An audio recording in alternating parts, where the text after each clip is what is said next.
चल देख ध्यान से। इसको पहले हम लोग को हल करना और बताना है कि परिमेय है कि अपरिमेय है ना। तो हल करने के लिए देखो हम लोग को कैसा दिख रहा है, दिख रहा है ए है अब प्लस बी, इसका होल स्क्वायर दिख रहा है।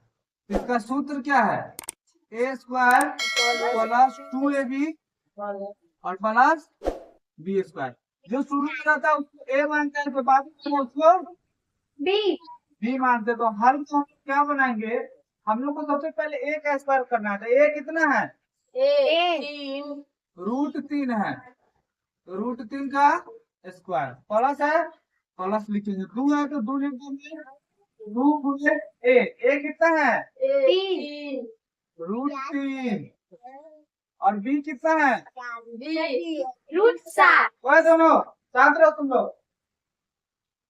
√7 है। ठीक है, अब क्या करना है, प्लस लिखना है और बी का स्क्वायर करना है। बी कितना है √7। तो √7 का हम लोग को स्क्वायर करना है। देखो हम लोग को तो पता ही है कि रूट के अंदर कितना भी संख्या लिखा रहा है उसका अगर स्क्वायर करेंगे तो कुछ बदलेगा नहीं, सिर्फ रूट हट जाएगा। क्या हो जाएगा, तो रूट हट गया तो क्या हो गया, 3 आ गया।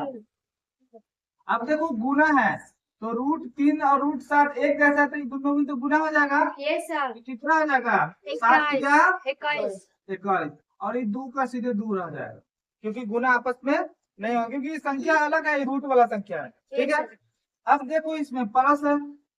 अब तुम बताओ कि √7 का स्क्वायर करेंगे तो कितना आएगा, 49 आएगा। लेकिन हल करके बताओ, √49 किसका वर्ग है, 7 का वर्ग है।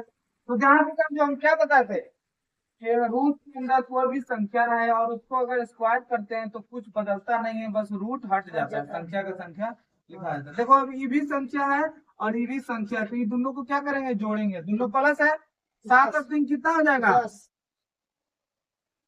और ये रूट वाला चीज है तो इसको हम लोग कुछ नहीं कर सकते। अब कुछ हल नहीं होगा। तो अब हम लोग को ये हल करके हल पता चल गया। अब बताना है कि परिमेय है कि अपरिमेय। तो 10 तो परिमेय संख्या है, ये 2 जो बाहर है वो भी परिमेय संख्या। 21 रूट के अंदर 21 का वर्गमूल होता है, हाँ 21 किसी का वर्ग है, इसका वर्गमूल नहीं है। तो ये क्या हो जाएगा, अतः यह अपरिमेय है। समझ गए। हाँ। भगवान जी।